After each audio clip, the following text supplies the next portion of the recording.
I know. I just released a video like yesterday, and there's still so much stuff going on though, guys. And I've got so much content backlogged, so much video backlogged, and just stuff that I want to show you, things that I want to talk about. So I guess we're just kind of in it, guys.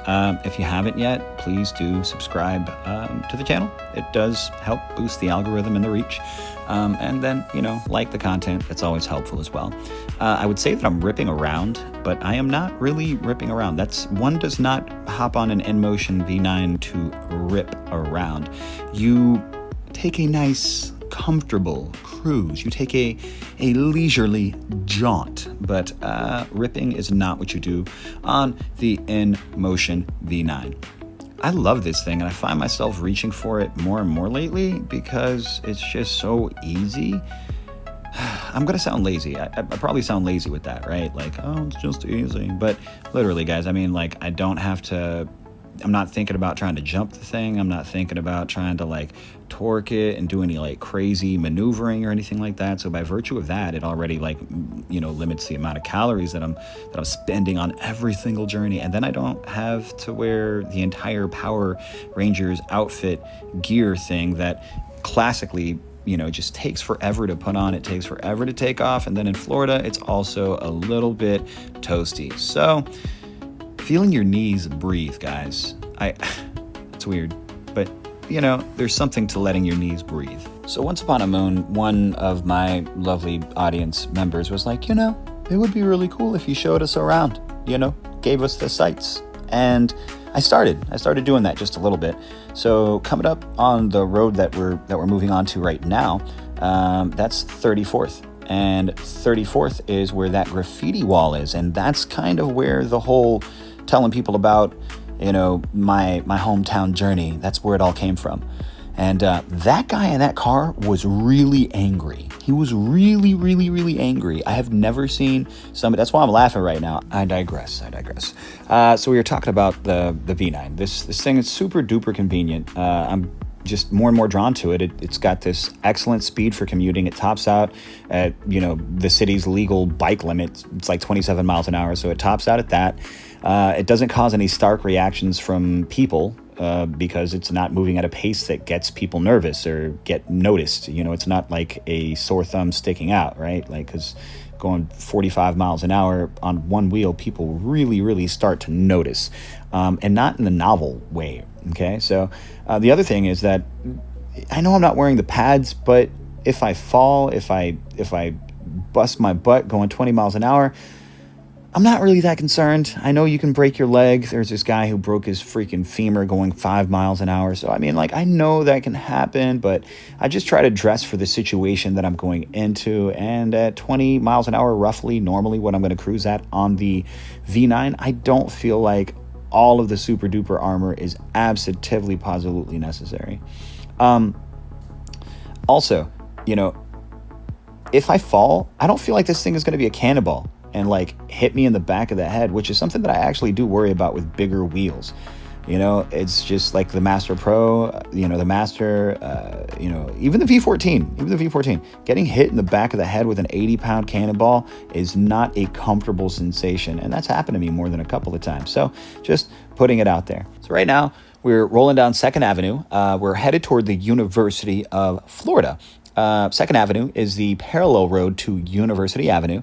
2nd Avenue gives you direct access, kind of a front row entry, maybe even back behind the scenes. Like if University Avenue is front row, then 2nd Avenue is kind of like behind the scenes. You'll end up embedded in the university no matter what you do if you don't barrel off to the left. So let me tell you a little bit about University, UF, okay? UF, it started in the mid 1800s. Okay, that was when several small colleges merged.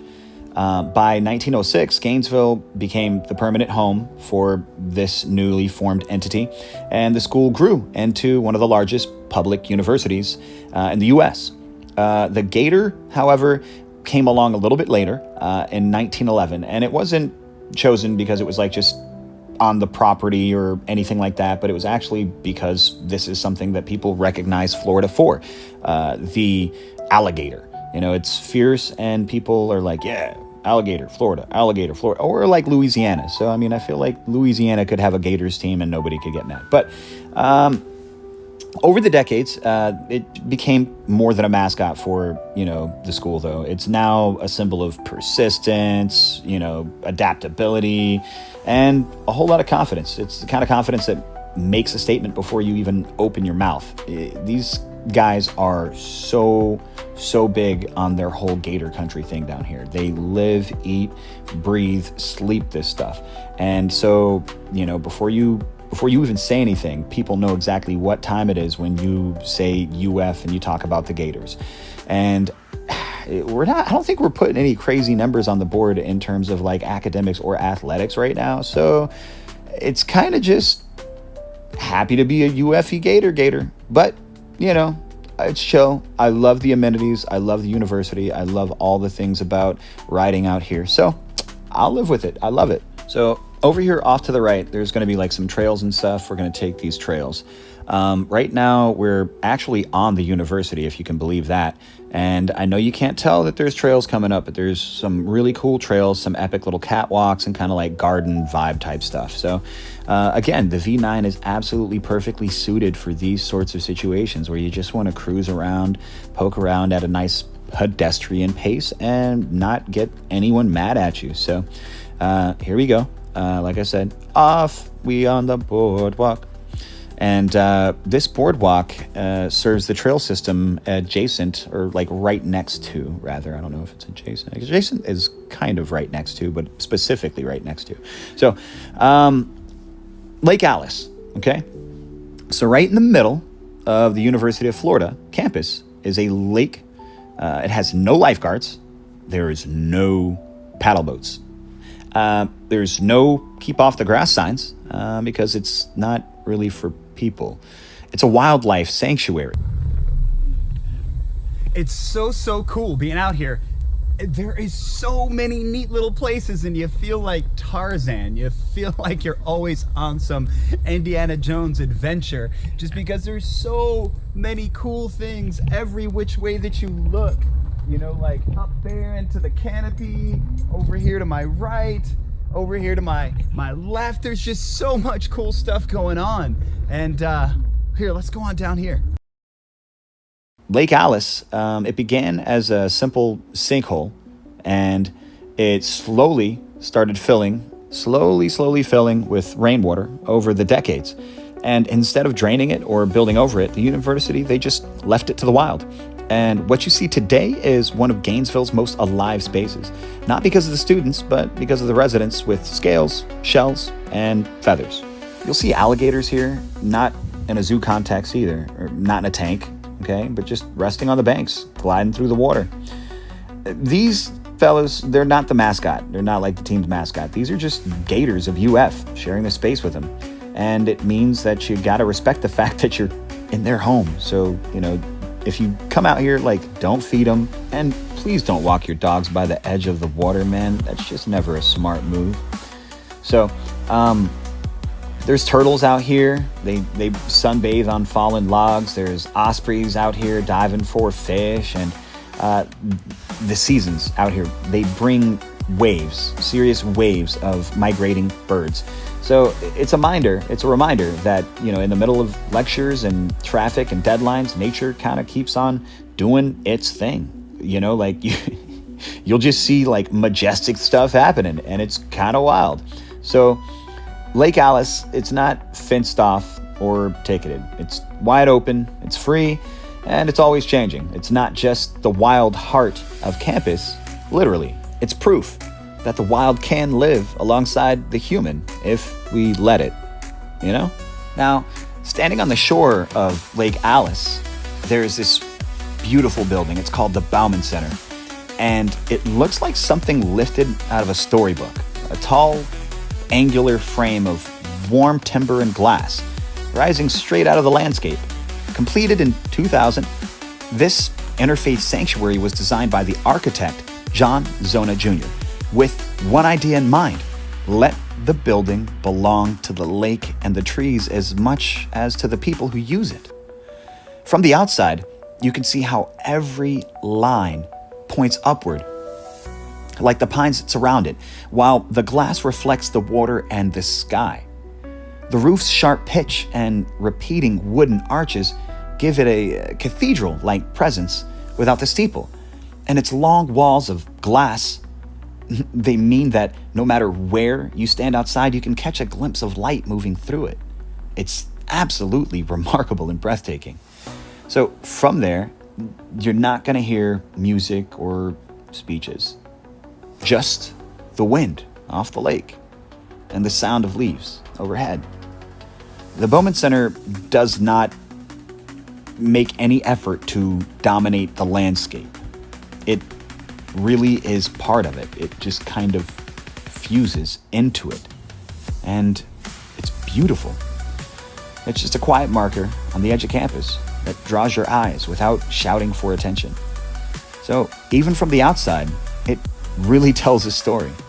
It's a place built for reflection, like literally and figuratively. It's framed by nature, and it's meant to be seen as much as it's meant to be entered. Sadly, I didn't get to go in today. It's so cool that all of these features are located so close to each other. You have this wonderful little trifecta, or maybe the lake is not really its own like dot because it's such a big feature. So it's like you've got this one dot, the Baughman Center, and then across from Lake Alice, you actually have this really cool thing, the UF bat houses. And every evening in Gainesville, the sky performs this crazy migration as a result of it. And it starts literally like right here across from Lake Alice at the bat houses. Built in the early 1900s, these wooden structures, these wooden houses on stilts, were a solution to a problem. See, the bats had taken up residence in campus buildings, and the university needed to give them a safer home. The result? The largest occupied bat houses in the whole ass world. As the sun sets, you'll see movement. It's like kind of a ripple at first, a ripple in the shadows. And then it's like all at once, they pour out hundreds of thousands of Brazilian free-tailed bats, and southeastern bats stream into the air. It's just a living river. It looks like a DNA helix just kind of moving against the sky. And in minutes, they will form a cloud over Gainesville, silently consuming millions of mosquitoes and insects before disappearing into the night. No ticket, no stage lights, just it's nature's natural theater running on instinct. It's a tradition for locals and students to gather here at dusk. You stand shoulder to shoulder waiting, watching the horizon shift. And when the bats emerge, everyone falls silent. For those few minutes, the campus holds its breath, watching the sky move. For things like this, the V9 makes it effortless. You know, it's light, it's quick, and Inmotion seems to be setting itself up for even better US support in the near future. I'm not going to say anything more than that, but just rest assured. And that kind of thing makes a difference when you're actually riding your wheel daily, you know? I love all of the advancements that we're seeing across the board right now. We're seeing just so many cool things. And so, you know, for me, I'm just like, woo! But it is kind of nice that Inmotion is making these efforts to kind of future-proof themselves in a lot of different ways, and in ways that I can't even talk about yet. So, you know, it's a good, comforting feeling, guys. It's a good, comforting feeling. Anyway, I hope that you enjoyed the little tour around Gainesville, or well, not Gainesville, but around UF. You know, I'll take you around Gainesville too, but just wanted to start small, test my cinematic chops, and see what we could come up with.